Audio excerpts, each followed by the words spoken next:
Hello friends and welcome back to my channel easy learners.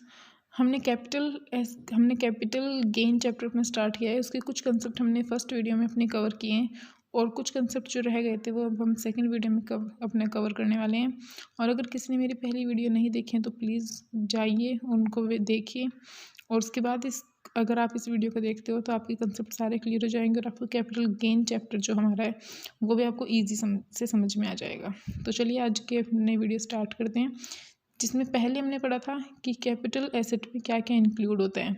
हमने tangible intangible assets पढ़े थे, हमने movable assets पढ़े थे और हमने फिक्स्ड एसेट पढ़े थे। और आज की इस वीडियो में पढ़ने वाले हैं हम कि कैपिटल एसेट में क्या क्या इंक्लूड नहीं होता है।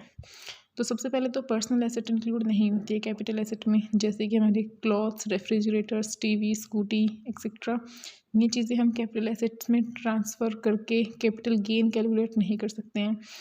लेकिन जो हमारे गोल्ड ऑर्नामेंट्स होते हैं, सिल्वर ऑर्नामेंट्स होते हैं, फिर हमारे पास कुछ प्रीशियस स्टोन्स या फिर मेटल्स होते हैं, पेंटिंग्स होती हैं जो बहुत महंगी महंगी आती हैं, उनको हम पर्सनल एसेट्स नहीं बोल सकते हैं। उनको अगर हम सेल करके हमारा अगर कोई प्रॉफिट या फिर गेन होता है उसको हम कैपिटल गेन बोलते हैं, क्योंकि वो हमारे कैपिटल एसेट्स में इंक्लूड होती है। सेकेंड पॉइंट है स्टॉक इन ट्रेड।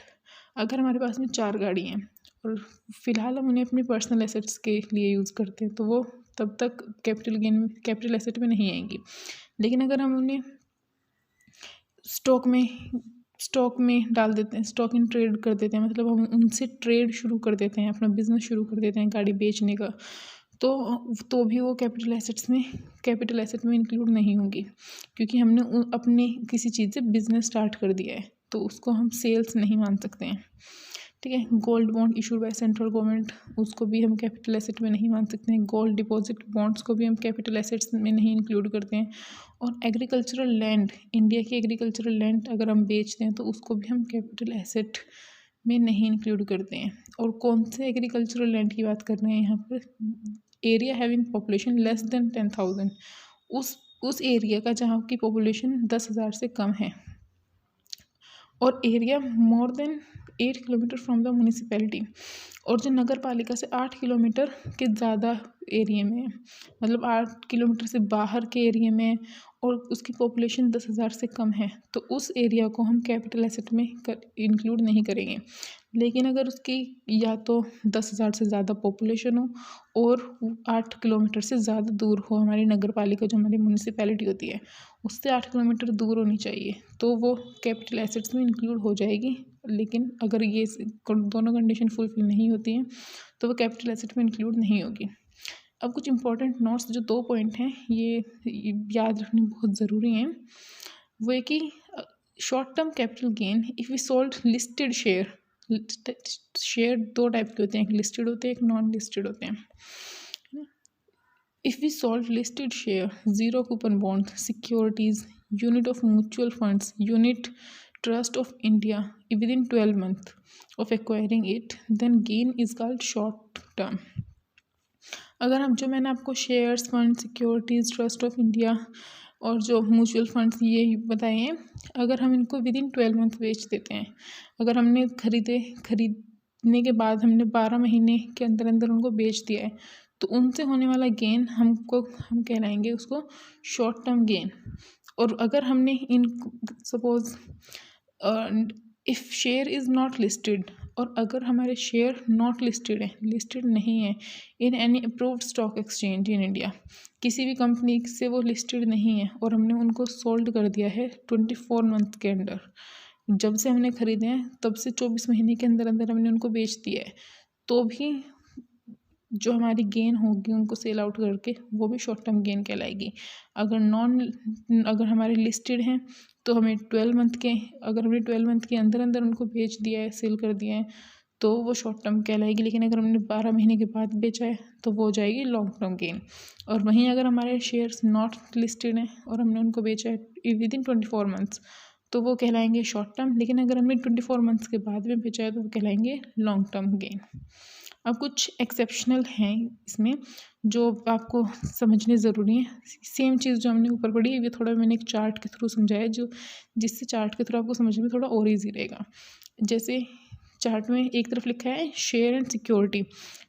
ये एक्सेप्शनल सिर्फ शेयर और सिक्योरिटी के लिए ही है, बाकी सब के लिए नहीं है।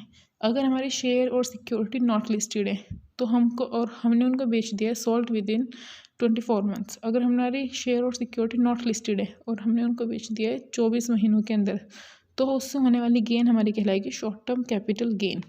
वहीं ऑन द अदर हैंड अगर हमारे शेयर और सिक्योरिटी लिस्टेड है और हमने उनको सोल्ड आउट कर दिया है विद इन 12 मंथ्स, तो उससे होने वाली गेन हमारी कहलाएगी शॉर्ट टर्म कैपिटल गेन। अब कैपिटल गेन का फॉर्मूला क्या होता है? कैपिटल गेन का फॉर्मूला होता है सेल कंसिडरेशन, यानी हमने टोटल बेची कितने में है अपने कैपिटल एसेट को, माइनस कॉस्ट ऑफ एक्विजिशन, यानी हमने वो खरीदी कितने में थी। Of course this is the difference between sale consideration and cost of acquisition. हमने जितने में बेची है और जितने में खरीदी है, जो उसका डिफरेंस निकल कर आएगा वो निकल कर आएगा हमारा कैपिटल गेन। ये देखिए इधर लिखा है computation of short term capital gain. अब हम कंप्यूट कैसे करते हैं शॉर्ट टर्म कैपिटल गेन को? शॉर्ट टर्म कैपिटल गेन सबसे पहले लिखते हैं हम फॉर द असेसमेंट ईयर, क्योंकि हम असेसमेंट ईयर में प्रीवियस ईयर का टैक्स कैलकुलेट करते हैं, तो इसलिए हम चार्ट किस ईयर में बना रहे हैं, असेसमेंट ईयर में बना रहे हैं। कैलकुलेट हम असेसमेंट ईयर में कर रहे हैं, तो इसलिए हम ऊपर लिखेंगे असेसमेंट ईयर। और सबसे पहले आएगी हमारी सेल कंसिडरेशन ऑफ एसेट्स, यानी वो अमाउंट जिस अमाउंट में हमने अपने एसेट्स को सेल किया है, अपने कैपिटल एसेट को हमने सेल किया है, उसमें से माइनस हो जाएंगे सेलिंग एक्सपेंसेस और ट्रांसफ़र एक्सपेंसेस।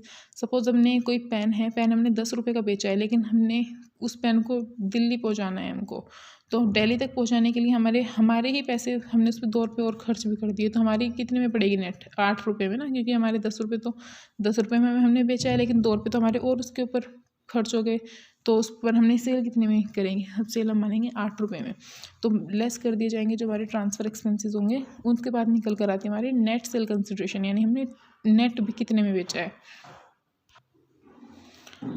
उसके बाद उसमें से माइनस करते हैं हम कॉस्ट ऑफ एक्विजिशन। इसका मतलब हम वो कॉस्ट जिस पर हमने परचेज़ की थी अपनी कैपिटल एसेट, उसको हम उसमें से लेस करेंगे, प्लस उसमें से और क्या माइनस होगा? Cost of improvement. सपोज हमने कोई एक कार खरीदी है, सपोज कार तो हमारी पर्सनल एसेट में आती है। सपोज हमने कोई बिल्डिंग खरीदी है, बिल्डिंग हमने 10 लाख की खरीदी है, लेकिन उसमें हमने कुछ इम्प्रूवमेंट करा दिया है, उसमें 2 लाख के हमने और इम्प्रूवमेंट करा दिए हैं, तो उन दोनों के ऐड करके जो हमारी नेट सेल कंसिडरेशन होगी उसमें से माइनस कर दिया जाएगा, क्योंकि हमने खर्चा किया है पहले परचेज़ करने में, फिर उसके बाद उसको इम्प्रूव कराने में हमने खर्चा किया है, तो उस चीज़ को हम कंसिडरेशन में से निकालवा लेते हैं कि हमने इतने में तो खरीदी है, लेकिन हमने उस पर और भी तो खर्चे किए हैं, उनको भी इसमें से माइनस करो, तो कॉस्ट ऑफ एक्विजिशन माइनस हो जाएगी और कॉस्ट ऑफ इम्प्रूवमेंट माइनस हो जाएगी, किसमें से? नेट सेल ऑफ कंसिडरेशन में से। उसके बाद जो हमारा गेन निकल कर आता है उसको बोलते हैं हम शॉर्ट टर्म कैपिटल गेन, और अगर ये अमाउंट हमारी माइनस में आती है तो उसको बोलते हैं हम शॉर्ट टर्म कैपिटल लॉस। अब बात आती है लॉन्ग टर्म कैपिटल गेन कैसे कंप्यूट करते हैं, कैसे कैलकुलेट करते हैं। Same as for the assessment year any. सबसे पहले सेल कंसिडरेशन की अमाउंट आती है, हमने सेल को कितने में सेल आउट किया है, उसमें से सेलिंग एक्सपेंसेस आते हैं, बेचते टाइम हमारे जो एक्सपेंसेस हुए हैं या फिर ट्रांसफ़र करने में जो हमारे एक्सपेंसेस हुए हैं, उसके बाद निकल कर आती है हमारी नेट सेल कंसिडरेशन। और लॉन्ग टर्म कैपिटल गेन में माइनस करते हैं इंडेक्स्ड कॉस्ट ऑफ एक्विजिशन। अब आप सोच रहे हैं इंडेक्स कॉस्ट क्या होती है? इंडेक्स कॉस्ट होती हैं, सपोज़ हमने कोई घर ख़रीदा था 1980 में और उसको सेल आउट किया हमने 2010 में, तो जो कॉस्ट जिस कॉस्ट पर हमने 1980 में हमने घर खरीदा था, तो वो कॉस्ट 2010 में तो नहीं होगी उस घर की, है ना। सपोज अगर हमने कोई लैंड खरीदा है, लैंड हमने उस टाइम पर लैंड का जो रेट चल रहा होगा, आज की डेट में तो लैंड का वो रेट नहीं चल रहा होगा, आज की डेट में लैंड महंगा हो गया है, तो उसकी उसका इंडेक्स्ड कॉस्ट निकालते हैं उसकी, कि हमने उस टाइम पर कितना ख़रीदा था, उस टाइम पर ख़रीदे हुए की रेट आज किस रेट में होगा तो वो रेट माइनस करते हैं। ठीक है, ऐसी cost of improvement, indexed cost of improvement को माइनस करते हैं, क्योंकि इम्प्रूवमेंट हमने उस ज़माने पर कराया था। सपोज अगर हमने उस टाइम पर कोई बल्ब लगाया है अपने रूम में, उस टाइम पर वो 2 रुपये का बल्ब आता था और आज वही बल्ब हमारा 100 रुपये का आता है, तो उसकी भी इंडेक्स्ड कॉस्ट निकालते हैं कि अगर वो बल्ब उस टाइम पर इतने प्राइस का था तो आज कितने प्राइस का होगा, वो प्राइस जो आज के रेट में चल रहा होगा उस प्राइस को हम माइनस करते हैं अपने नेट सेल कंसिडरेशन में से। और इंडेक्स कॉस्ट ऑफ एक्विजिशन और इंडेक्स कॉस्ट ऑफ इम्प्रूवमेंट, इन दोनों को माइनस करने के बाद में क्या निकल कर आता है? Long term capital gain. उससे पहले आपको एक चीज़ ध्यान रखनी होगी, मैं भी आपको एक चार्ट दिखाती हूँ, वो हम होगा हमारा कॉस्ट इन्फ्लेशन इंडेक्स।